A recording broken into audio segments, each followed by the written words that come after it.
Hi guys, welcome to क्यूटेक भाई। कैसे आप लोग? बढ़िया, फर्स्ट क्लास। तो बीईएल की वैकेंसी आपकी अनाउंस हुई थी 24 अक्टूबर को।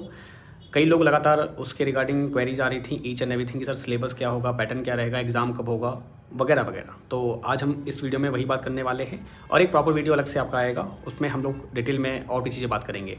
सो पहला बात करते हैं, इसमें से बीटेक वाले अलाउ हैं। बीटेक जिसका इलेक्ट्रॉनिक्स है, इलेक्ट्रॉनिक्स एंड कम्युनिकेशन है, इलेक्ट्रॉनिक्स एंड टेली कम्युनिकेशन है, वहाँ पे साफ साफ लिखा हुआ है कि वही लोग अलाउ हैं। ठीक है, जस्ट वेट फॉर सेकंड। तो देखिए, उन्होंने साफ साफ यहाँ पे लिखा हुआ है कि बीटेक जो है वही अलाउ हैं। आपकी 175 सीट्स अवेलेबल हैं और बीटेक बीएससी आपका अगर इलेक्ट्रॉनिक्स से है या इलेक्ट्रॉनिक्स एंड कम्युनिकेशन है, इलेक्ट्रॉनिक्स एंड टेली कम्युनिकेशन है या कम्युनिकेशन है या टेली कम्युनिकेशन है, वही एलिजिबल है।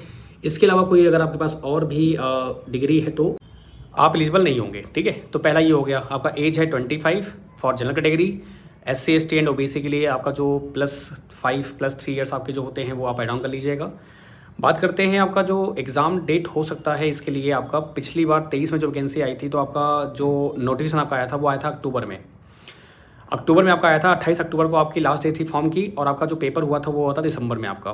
तो ऑलमोस्ट आपको एग्ज़ाम फॉर्म फिल होने के बाद 1.25 महीने या 1.5 महीने आपको मिले थे। जैसे अभी आपने हाल ही में देखा था IPGO का, NSPC JEE का एग्ज़ाम देखा आपने, सेम वैसे आपको यहाँ भी टाइम मिलने वाला है।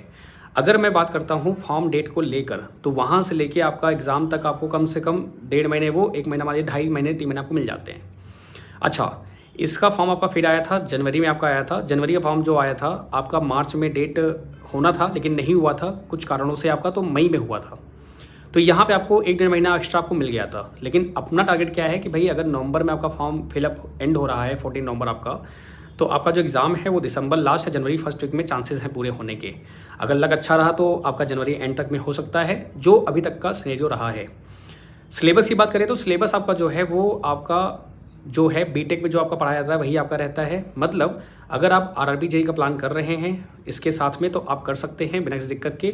बस फ़र्क ये है कि यहाँ पर आपका signal system and control system जो है वो अलग सब्जेक्ट आपको पढ़ने पड़ते हैं, वो भी डिटेल में पढ़ने पड़ेंगे।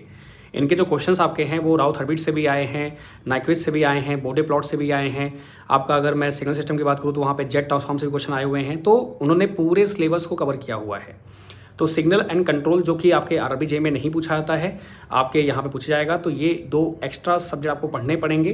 बाकी JEE में अगर बात करूँ तो आपका C लैंग्वेज आता है, यहाँ आपको नहीं मिलेगा। लेकिन हाँ, यहाँ पर आपका 8085 माइक्रो प्रोसेसर से भी क्वेश्चन पूछे गए हैं। तो पूरा डिटेल वीडियो आपका आएगा उसके regarding, don't worry about that. भाई कोई भी दिक्कत है, कोई भी समस्या है, फिर वीडियो आस्क। एंड मिलते हैं शाम को आपका BEL का जो प्रीवियस क्वेश्चन आपका है पेपर, उसको सॉल्व करने के लिए। एंड बैचेस वगैरह जो भी रहेगा आप बताइएगा, उस हिसाब से हम प्लान कर लेंगे। एंड जैसा भी रहेगा विल ट्राई बेस्ट आपका। ठीक है, चलिए, बहुत शुक्रिया, thank you so much. Bye, take care.